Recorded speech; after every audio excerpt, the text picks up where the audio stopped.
All right. Hello, everybody, and welcome to today's Soul Conversation. I have a good friend.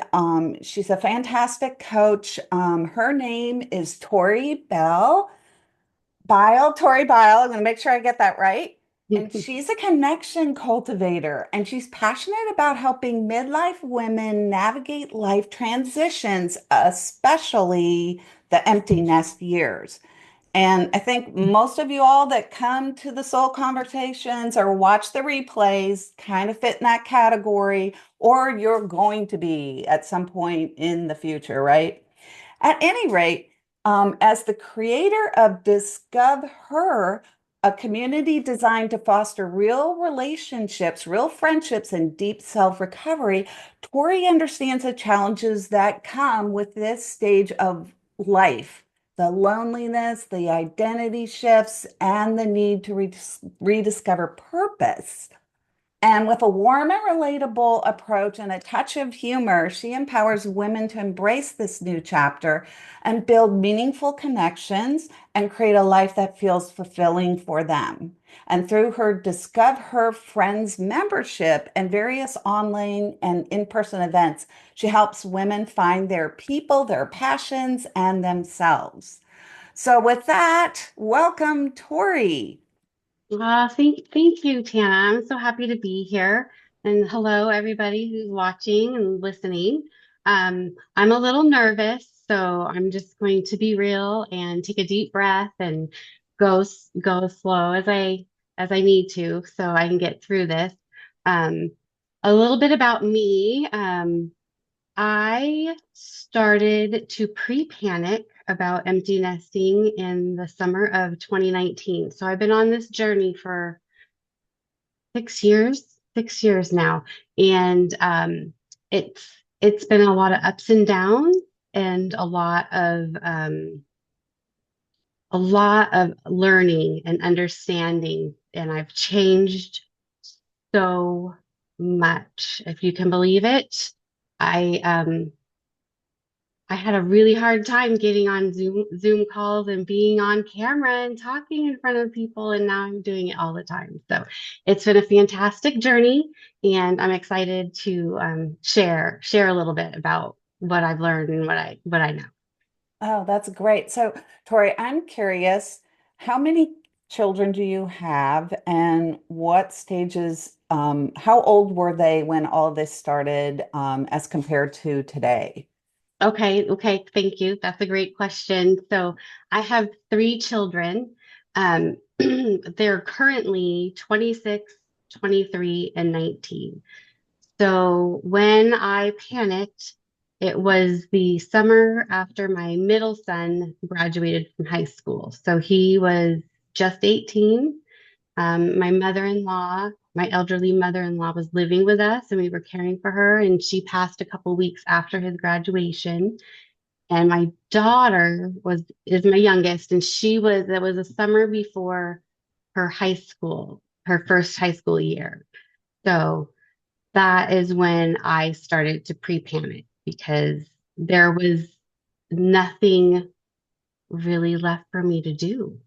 Like I wasn't needed. Like I had no activities to do. I had no mother-in-law to care for.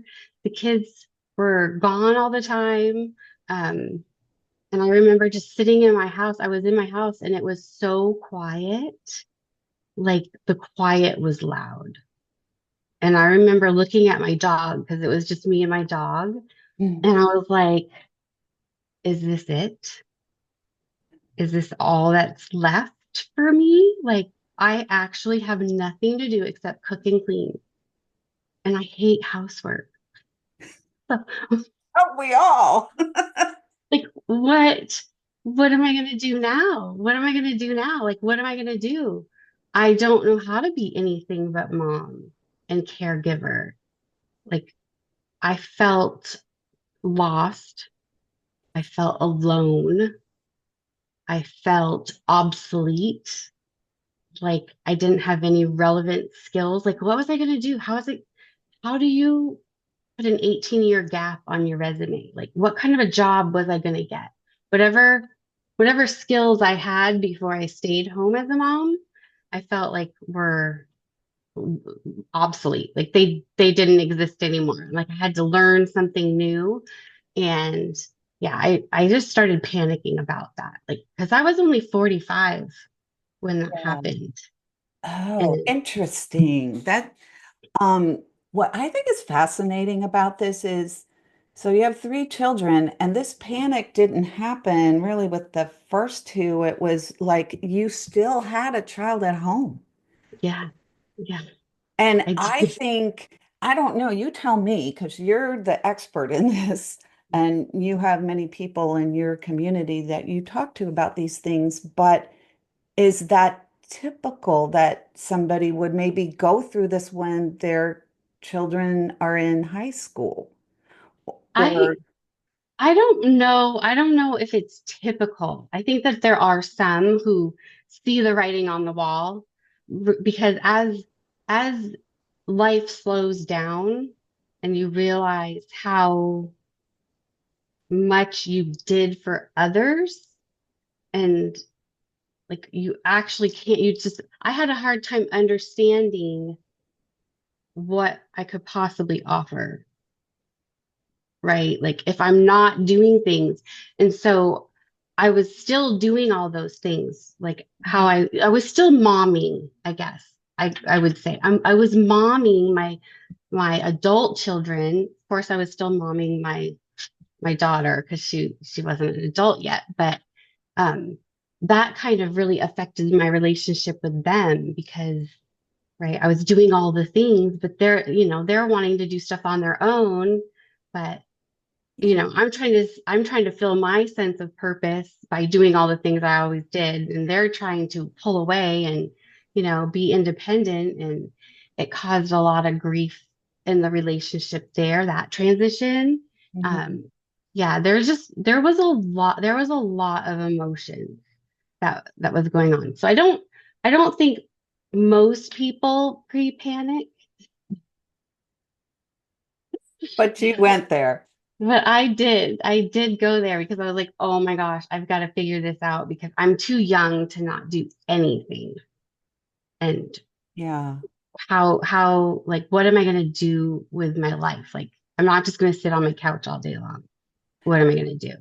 This is interesting. So, I got to ask you this question because I know this is part of how you help people, but is this the phase of not only like panic, but the identity earthquake?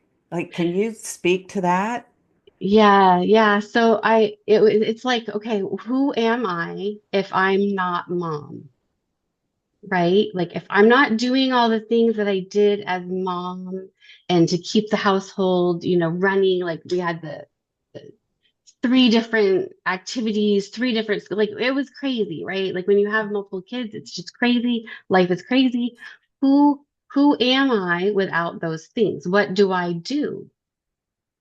How do I exist in the world? And what's my purpose?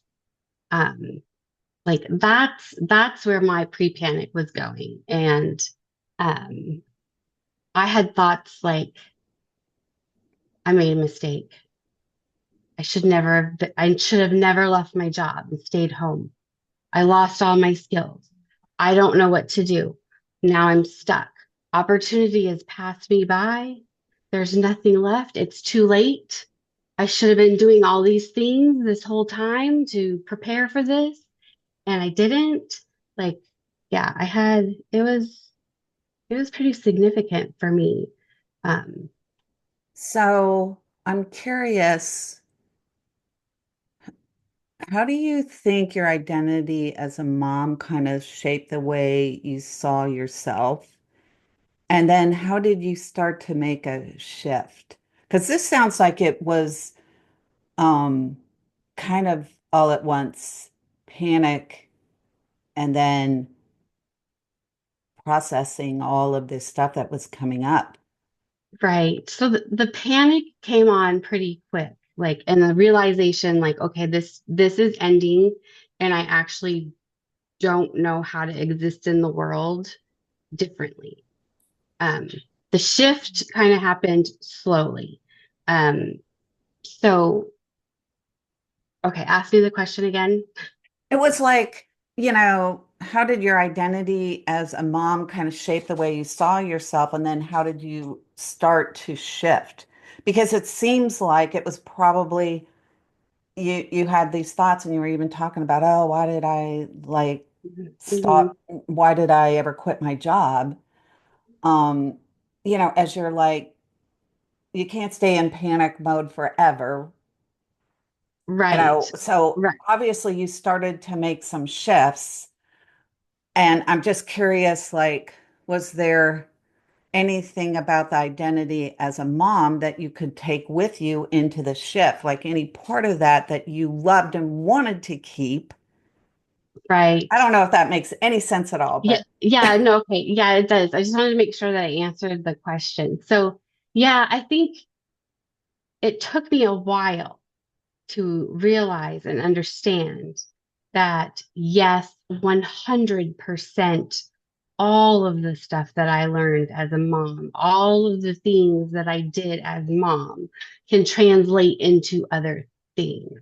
In the moment, I didn't realize that because I just kept thinking of myself as just a mom. And it took me a really long time to uncover that thought, which is kind of like innocent and sneaky, but just a mom kind of, takes away the importance of what that job really is and all the things that you do as a mom and how yeah. that translates. So, yeah, I had a hard time seeing how it translated, and it was a slow process for me to kind of say, okay, wait, I'm going to be okay, and these skills can transfer.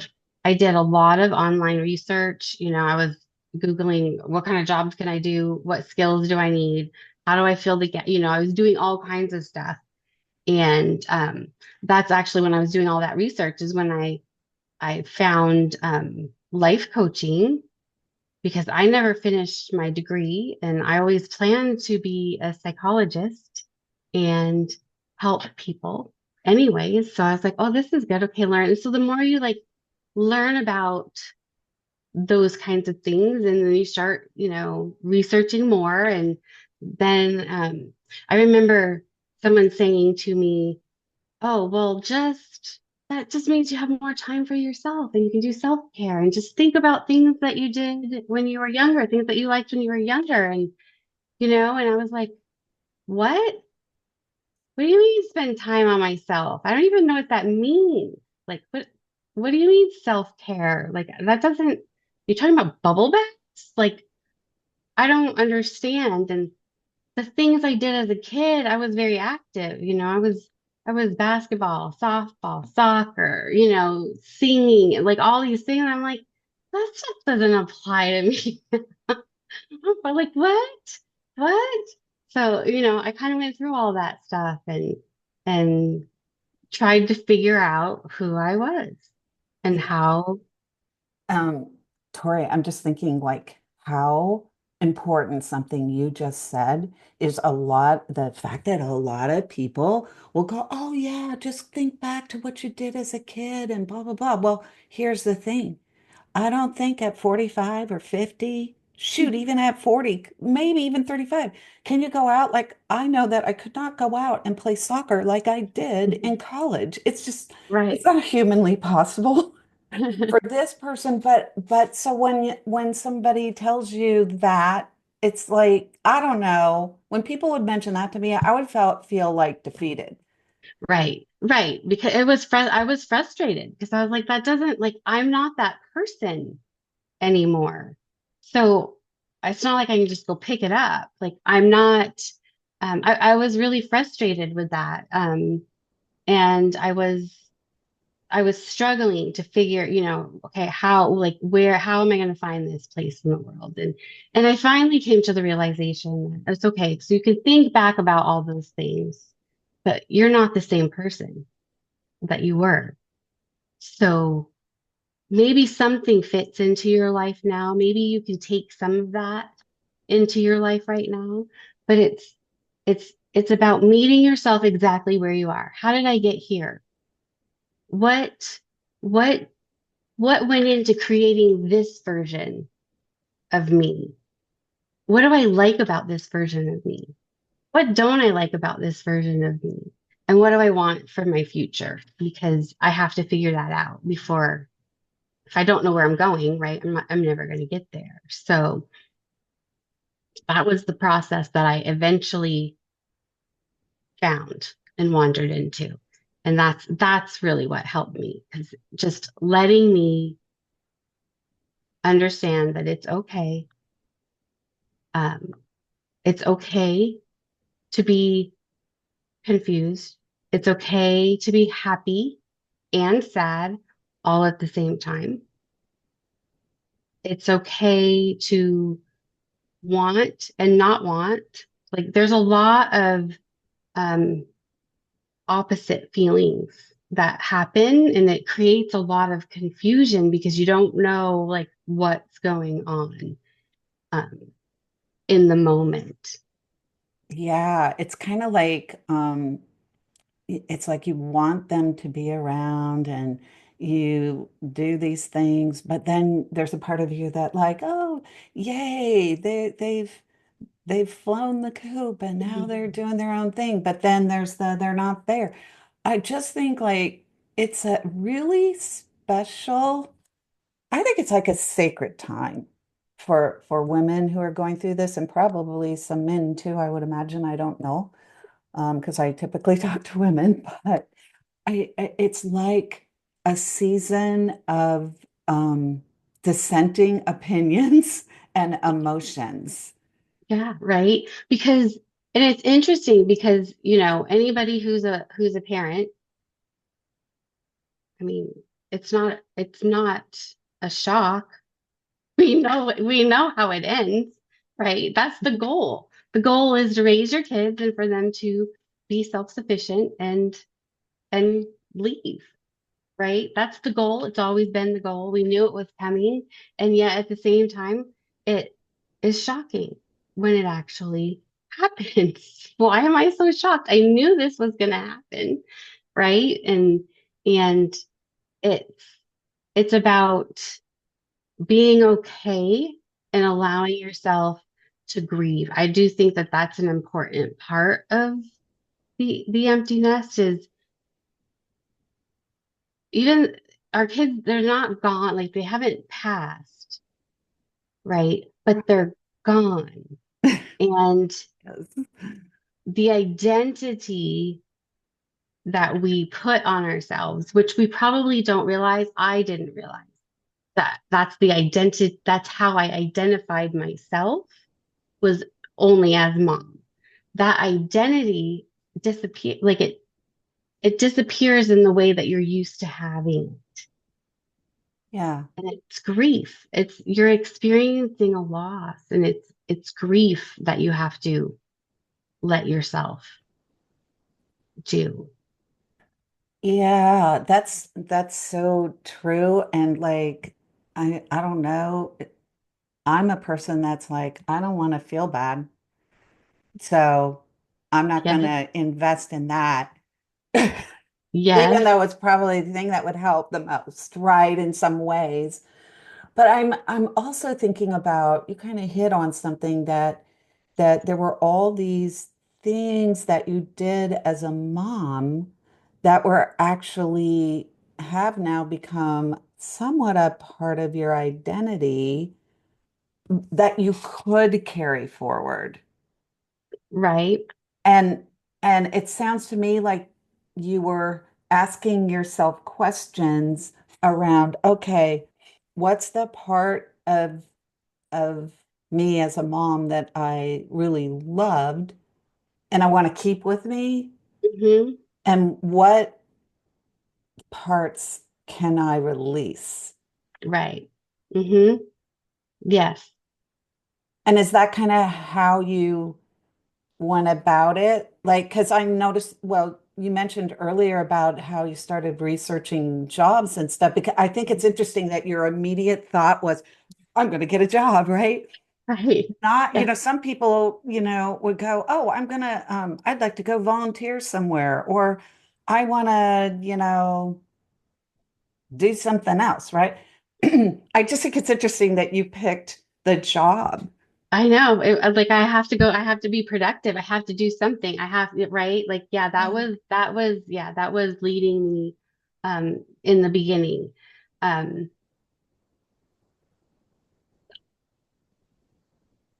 it was a process of asking myself questions and trying to untangle the emotions Hmm. and understanding who I was because for me, I refer to myself as mom in my family. So even hearing my name is foreign to my ears. I have a hard time introducing myself and saying, "Hi, I'm Tori." Like especially then, Yeah, right? Like I couldn't figure out, you know, what if my favorite color was blue or if that's I liked it because that's what my son's favorite color was. Or, like I was so into my kids that I had to really kind of pull apart like what was me, what was I good at, what what could I do, what can it look like? It's okay. It was a long process for me. that's so interesting. But what is cool about it is it sounds like you were asking yourself questions, and your first thing was like, oh, I need to get a job. And so I don't know, the words I need to get a job kind of sound a little like, frightening maybe. But what I love that happened for you, it sounds like, is you were like, oh, I started researching this stuff, and then I found some things I was kind of interested in, and I found this life coaching thing, and I always wanted to, kind of pursue psychology. So you kind of discovered something that you love that was there. It just hadn't been brought back to the surface. Right. Yeah. Yeah. So the more you talk about it, the more you share, the more you research, right? The more you start to experience, oh, okay, I can start to see some stuff now. And I think that's how I got out of it was talking about it, asking questions, researching, joining the life coach program and getting training, and understanding minds and mindset. I'm a brain nerd, by the way. If I could go back to school and become a neuroscientist, I would. But that's yeah, that was my adventure out. Hmm. And that's where we start. That's where we start. That's where I have everybody start is meet yourself where you are. It's okay. It's okay to have opposing feelings. Don't ignore the negative ones. I am also an emotional stuffer. I avoid negative emotions like the plague, but I think that's what keeps us stuck. That is so true. Very wise words, my friend. Mhm, mhm. It does keep us stuck. And, I am thinking about, as you're talking about all of this, I'm like thinking about, did you have other friends that you could lean on to have these conversations, or did you kind of end up with kind of a friendship fallout? Yeah, no, yeah, I looked around and I felt like I was completely alone. Like my kids didn't really need me. My husband was working all the time as a firefighter, so he was gone for days, and there were no friends. There were no friends to be found. Not for this. Not not not like that. It was very lonely, very lonely. Yeah. So, were your kids involved in like activities and stuff at Oh, school? oh yeah. Oh yeah. I had friends. Yeah, I had lots of friends. I had um a lot of friends. I was even part of a bunco group, right, that met once a month or whatever. And um, I realized probably before I panicked that those friendships were slowly fading away, because we didn't go to the same things anymore. Like we weren't Mm. always around each other. So they were friendships of, I call them friendships of convenience. We're in the same place at the same time on a regular basis. And of course, you're going to get to know the people around you and you're going to have, what we call friendships. But I call those surface level friendships.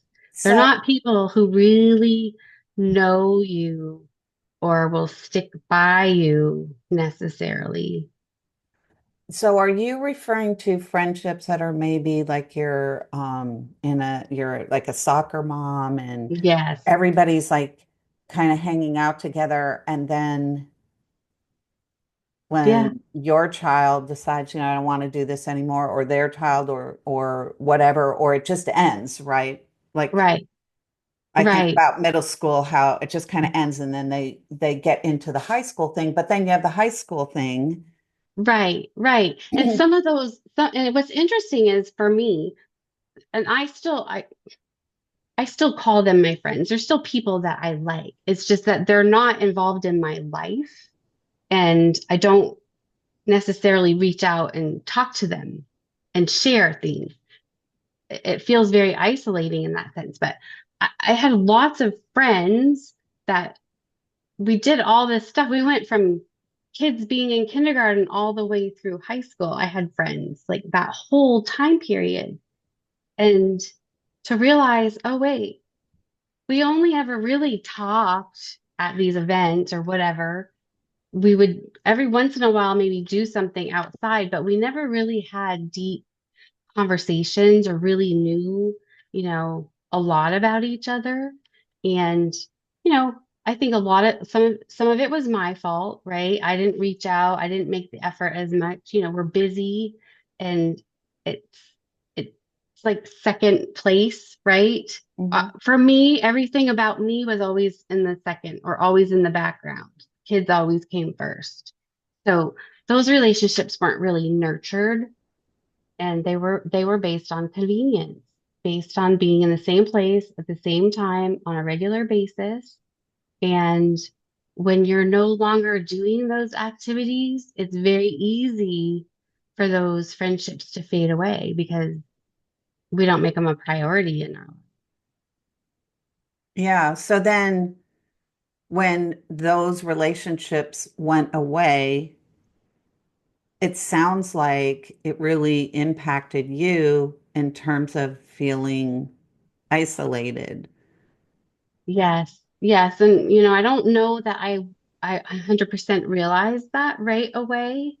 Um, Yeah. And I noticed when I started doing like different trainings or started, being involved and I'd be around people, I'd be like, oh my gosh, I'm with people again. And okay, these are my friends and whatever. But those actually I love those people and they're acquaintances. And of course we're friends at a surface level, but they're not like deep friends, like the real relationships, the people who know you, like you can just be yourself. You don't have to quiet anything. You can just say what you think, be there for them, let them say what they think, and, laugh about stupid stuff, go through the serious stuff. Like I didn't have any of that. Oh, wow. So this is so fascinating to me because I just think a lot of people go through this. So maybe it sounds like you started to get kind of some sense of what you wanted, but then you were recognizing even in that, like in your training stuff, you would make friends with the people in that group, but they were kind of like work friends, Yeah, yeah. or for lack of a better word, that's what came to my mind. But know, through this process, can you tell me like what kind of friendships are you craving now, and how is it different than these other relationships you're describing? Okay, so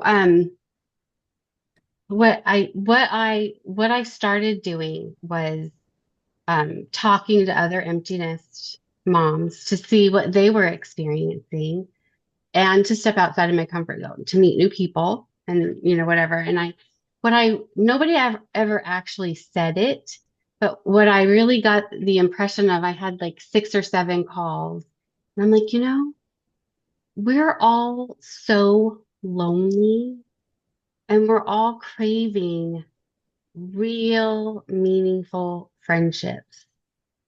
Yeah. Like that's like an underlying, we just really want to belong somewhere as us, as ourself, and whatever. And I think that's when I realized I'm like, okay, I'm going to try to solve this problem. We can do this. We can solve this problem. All we have to do is show up, be real, and find the people that match us, that we click with, that vibe with, whatever, however you want to, whatever you want to say.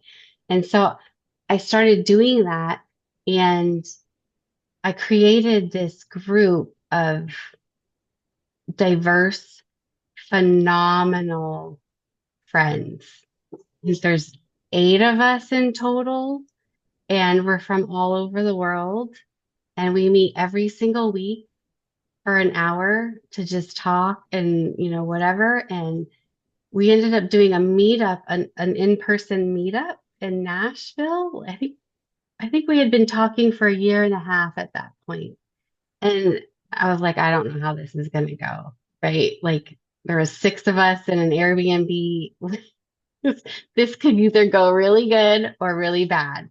And it was so incredible that I was like, this is what I've been missing. This is what I have been craving and didn't really know that that's what I needed. I needed this. I needed this. I have I have now a group of people.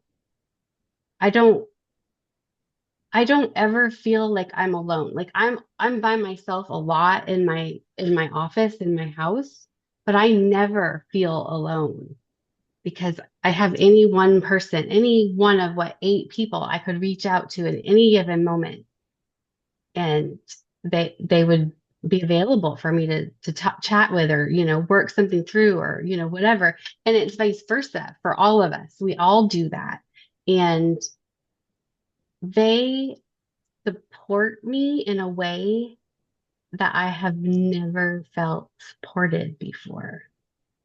And they've expressed feeling similar feelings. So this is what I think most of us are craving, and that's Mhm. that's the problem that I would love to figure out the solution to. But it's so interesting. It sounds like, you got really curious about, okay, I can't be the only one that's going through this. So you went out. It sounds like you actually created a situation or opportunity, right? Where you actually combined online and expanded to in person. And Mhm. I think that's really interesting because I don't know, like, is it harder to do this sort of thing in person versus online? It's just such a different world. It wouldn't have been that way. Like, when we were growing up, there was no online. Right, right. That's a fascinating question. And I've been thinking about that and thinking about that and thinking about that because we all are craving connection. Like I think I think we could be the most connected right now with the internet and all this stuff, but we feel so disconnected, right? In Yes. this world. Um, because a lot of the communication is surface level, and you don't really get connected with someone you're just having surface level relationships with. So for me, I find it more difficult to try to establish those connections in person, mostly because now you're trying to find either something to do together at the same time, same place, or whatever. Matching schedules, you've got to go someplace, for me, it's harder to find that in person. That might be a personality thing because I'm very shy, right? So walking into a room of a whole bunch of new people and trying to introduce and interact and find the people that you vibe with is a little intimidating to me. But when you agree to a time, like for what I created and what I'm trying to replicate is we all agreed on a time. It doesn't, and we can do it from anywhere. Sometimes we're in our car, sometimes we're on vacation, sometimes, whatever. But we all come together and we meet for an hour and there's no agenda. We just talk, share, ask questions, ask for advice, give advice, share ideas about different things that we're trying or doing. It sparked all of us to try something different or new, something you've never heard of before, whatever.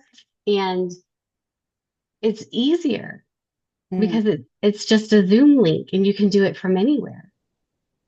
The on So camera, it sounds like you feel safe doing it this yeah, way.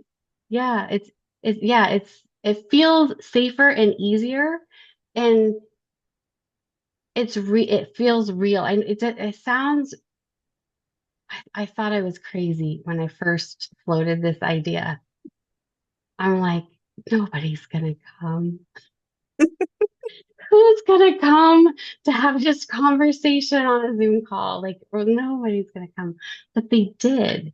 Yeah. And because you're having that face-to-face interaction and you're showing up every single week and it gets a little bit more deep or connected. You just keep getting those different layers of everybody. And it it is a real it is a real connection that that you can create even in an online world. Like it can happen That's because so good. because I've experienced it along with all the other ladies in this group. So, um, did I answer your question? I'm sorry. Yes. Yes. So this brings up another question. Because I think about this. So, I think sometimes for people who have a hobby, like maybe it's pickleball, or Mhm. maybe it's embroidery or sewing, or I don't know, name any number of things. I mean, how do those end up being the same as the things back when you were like surface with like more of the, hey, we're friends because our kids are on the soccer team? Like I just wonder about this because I'm not a person that has like, I don't really have an interest in those things. I'd probably be more like a book club girl.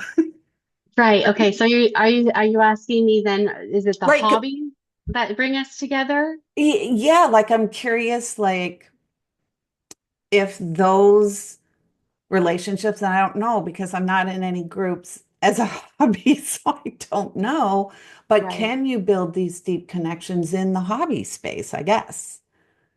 I would imagine, okay, so I would say yes, if you approach it in the way that you're wanting, right? If you want to have a meaningful relationship, like an authentic, real, meaningful relationship with someone, you that's how you start. You Mhm. show up as real, authentic with the intention of creating a meaningful relationship with someone, right? You have great conversations, you put in the effort, you're showing up consistently, you're being available for that connection. So I do think that that can happen. Um, that's not what happened with with the group that I'm talking about. We Right. came together. And it was because we were all feeling lonely. Mm. And whatever it is, however I said it and put it out into the universe, they're like, okay, well, maybe this will be interesting. And for a while, it was just me and the one lady, Gina. She came Mhm. the very first one, and we moved the time around, and she came to every single one until the next person came. And and then the next person came, and then we're like, oh, this is nice. We just came to share about our experience, what we were going through. It's a weird in between. Like you don't know what you're doing. You don't know how am I going to get through? Are you guys experiencing this too? Yes, we're experiencing this too. And and giving ideas on different things and different things we can do. I've done I'm like, what else can we do together, you guys? What else can we do together? I've hosted paint and sips where you could see some of the paintings behind me. We did some of the paintings together. And I thought, there's no way this is going to work. There's no way we're going to try it. There's no way. It worked. We have fun. They keep asking, when are we doing another one? When are we doing another one? Right? Um, and one of the girls, she's like, I had no idea. I like to paint. So now she's becoming an artist. Like, well, she was an artist in my opinion before, but now she's painting and she's doing it on her own. Like she's taking a picture of things and painting it. Like she's like, I never would have known that. I never would have known that. And then we've got other ladies who share their cross stitch, what they're doing. Oh, I might try that. I've got a crochet lady. She's learning how to make sweaters and stuff. And I'm like, I am so amazed that you can do that. That's like fantastic. We just kind of build and feed off of each other. And it opens up so many possibilities, right? The more we show up, even in the online space, I think the more we show up in the in-person space, if that makes any sense. Yeah, tell me more about that, about the in-person space, like Well, like, what that looks so, like. so I think that being able to come and have conversation and start to get outside of yourself, right? Because we get really stuck in our head. So you come and you have conversations and, well, that wasn't so hard. I'm going to go back next week. I really like these. I always feel better when I leave these conversations and you get you get ideas or insights or whatever. And then the next thing you know, I hear from, all these late, well, I just met this person here and now I'm going to lunch with this person. I would have never done that before. Or, oh, I miss this relationship that I have. So I'm going to rekindle this friendship. Oh, it's going really well. Like it's like we're feeding each other.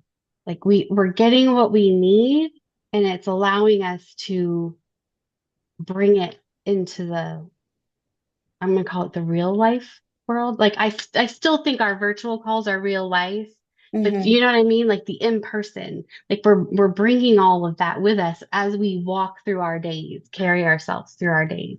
It's a very interesting thing that I see happening, and it's intriguing. It's intriguing.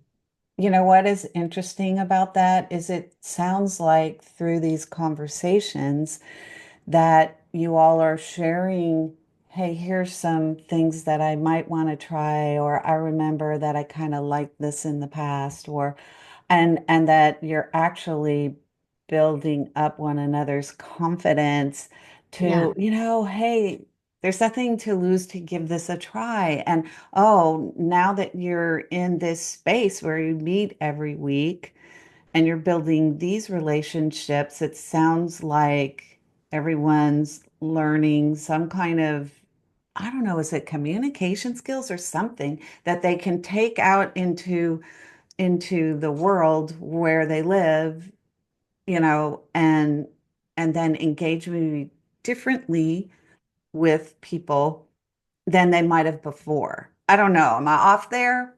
No, I don't think you are. I think that's exactly what's happening. It's like it is like a confidence booster almost. Like, oh, I've been doing this. Like I'm showing up and I'm having conversation. I'm sharing my opinions and I'm seeing different things or I'm getting different ideas and the more you do it, like you're practicing, right? You're Yeah. practicing how to interact with humans again. I feel like I lost that somewhere along the way because I was so focused on my kids and my family that I forgot, oh yeah, I still have to talk to other people, right?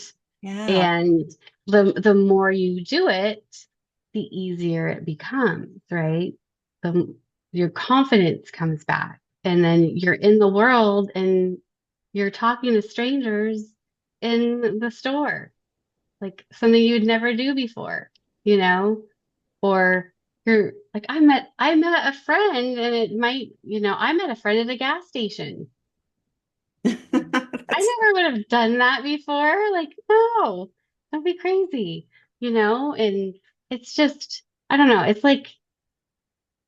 It's like practicing being you and then learning how to be you all the time in the world. And it changes things. Like a ripple. It's like a little ripple effect, yeah. right? When you change one thing, it changes all kinds of things. Wow. You just said something so powerful about all of this, which is it kind of ties back to that identity as a mom, and you've been doing this for so long that you forget really how to just engage with people, adults, humans, right? Like because you've been communicating and the way things are structured, it's a certain way. Then Mhm. all of a sudden the bottom drops out and that's not there. Right. And then you gotta kind of find your way back. Right. Right. And it's awkward. And It's it's awkward when you're like, wait, I don't actually know what to say.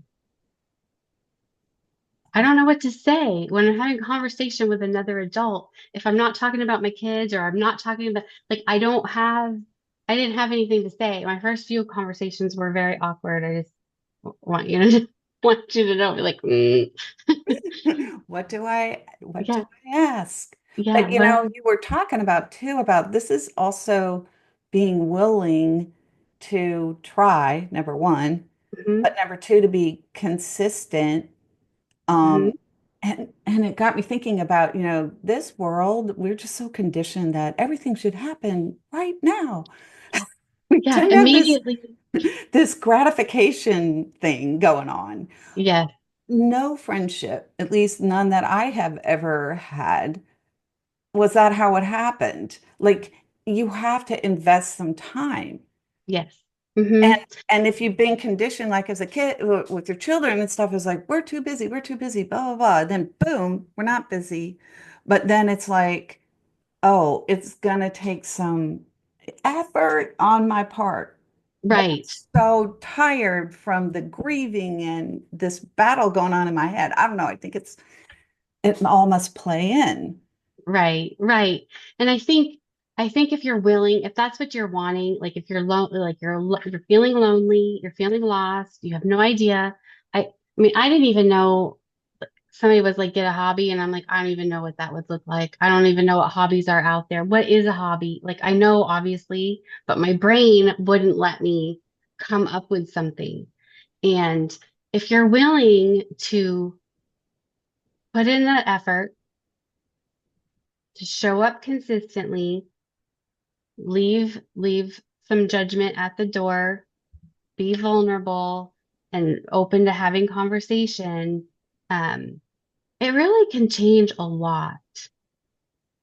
It really changes a lot. It opens up so much possibility. Oh, that's so good. So, what would you recommend that someone that's experiencing this right now? I mean, I think we're kind of talking a little bit about that, but how would you recommend that they get started? Well, I always recommend the beginning of the empty nest, the grief, the sadness, the whatever. I always recommend allowing yourself to feel the emotions. You have to. let yourself breathe. It's okay. It's normal. Nothing's wrong. Nothing's broken. It's okay. Um, that first step is important. The second thing that I recommend and tell people to do is start paying attention to what it is that you're thinking and start asking questions about it. Like, okay, is this true? And I'm going to use the example of I'm just a mom. I have nothing to offer. Right. I had to really start asking myself, well, like, yeah, I'm a mom, but am I just a mom? Is that true? Like, what's not true about that? And what else is true? What else could be possible? What do I want? How do I want to, be in the world? And how am I going to get there? Right? Like that's the real true beginning is start to question what you're believing about yourself. Yeah. Sometimes you can do it by yourself, sometimes you can't. Um, the next step is to start seeking out things that you want to do. And sometimes they want in person, so go find some different activities that you might be interested in, try them. Be willing to try different things. Be willing to show up and engage with others. I would say be willing to try anything, right? Like Hmm. you can come to an online, go into some virtual rooms, see what those are about. Like go try different things because you never know what is gonna spark your interest or reignite your like whatever you've been suppressing to be mom, right? Like that's that's where I always tell people to start. And of course, I'm putting all of that stuff together, trying to make it easy and simple for people to just find a place to belong and come and practice meeting people. It's what I started the Friends membership for. And it sounds so funny. I'm like, Friends membership, but really it's about connection. It's about I create the container and the space for the meetings to happen, for you to come in person and have conversation. Um, I even created a little questionnaire to try to help match people and make introductions so you can just get it started. Like, okay, maybe you could be friends with this person and here's some conversation starters. And, I put you into a little chat and I'm trying to figure out how to get you into just a personal conversation like this, Yeah. So as I work through all this stuff, that little membership is changing. We have a book club now. Um, I'm adding all kinds of things. I'm thinking about doing like a scrapbooking thing or paint. We're gonna do paint sips and game nights and whatever. And then on top of all of that, I also believe the most important thing that you can do is reconnect with yourself. Learn who you are right now, know her, and then accept her, love her, and then practice being her.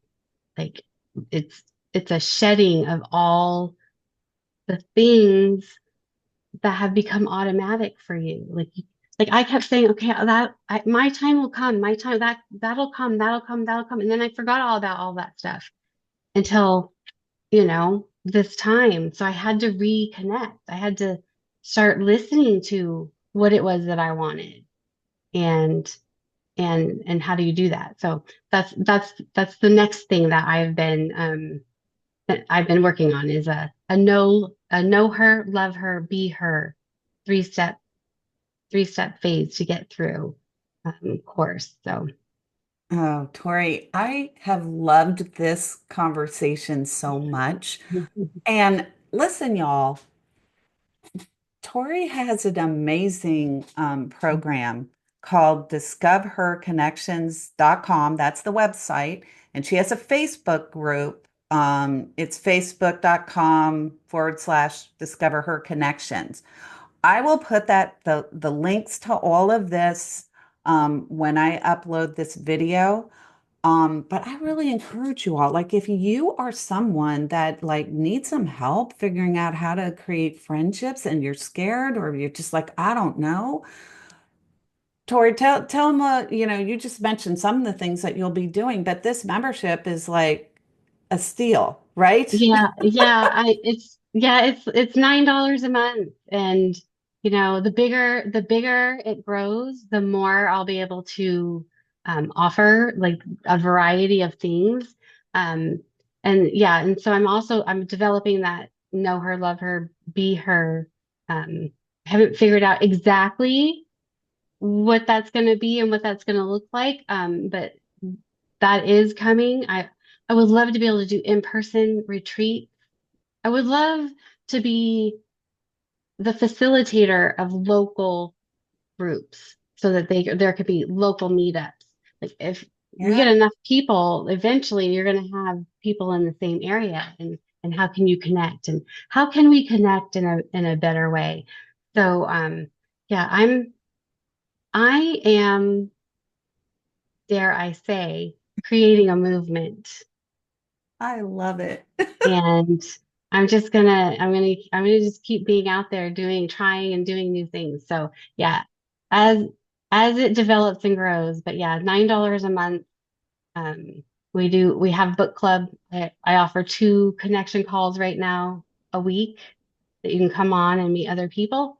And we do various off off things like paint and sips and Yeah. stuff like that. Um, The Facebook, the Facebook link that I gave you is actually to my business page. Okay. Um, but I do also I have my little Facebook group called the Empty Nest Network that I started and tried to and trying to expand. But I also just took over a bigger Empty Nesters Joyful Purpose Club Facebook group. There's a lot of people in there. So if anybody's interested, they can join either of those two as well. Yeah. If you can just send me the links for that, Okay. then I will make sure that it is all included. And Tori, I just want to thank you to not only thank you for being here today on Soul Conversations, but thank you for pushing through and really trying to solve this friendship and this connection, you know, situation. Because I feel like the world is very lonely right now, and you're just offering opportunity and hope and figuring out ways to help people feel connected and included. I just love all of that, and just thank you so much for just you know following what your soul was telling you Yeah, and trying to make this come to life for so yeah, many. it's a passion. It's a passion. It's a passion of mine. I just want to help others, Yeah, right? Yeah. good. Yeah. All right. Well, again, thank you so much, Tori, for being here. Thank you for those of you who are watching or on the replay.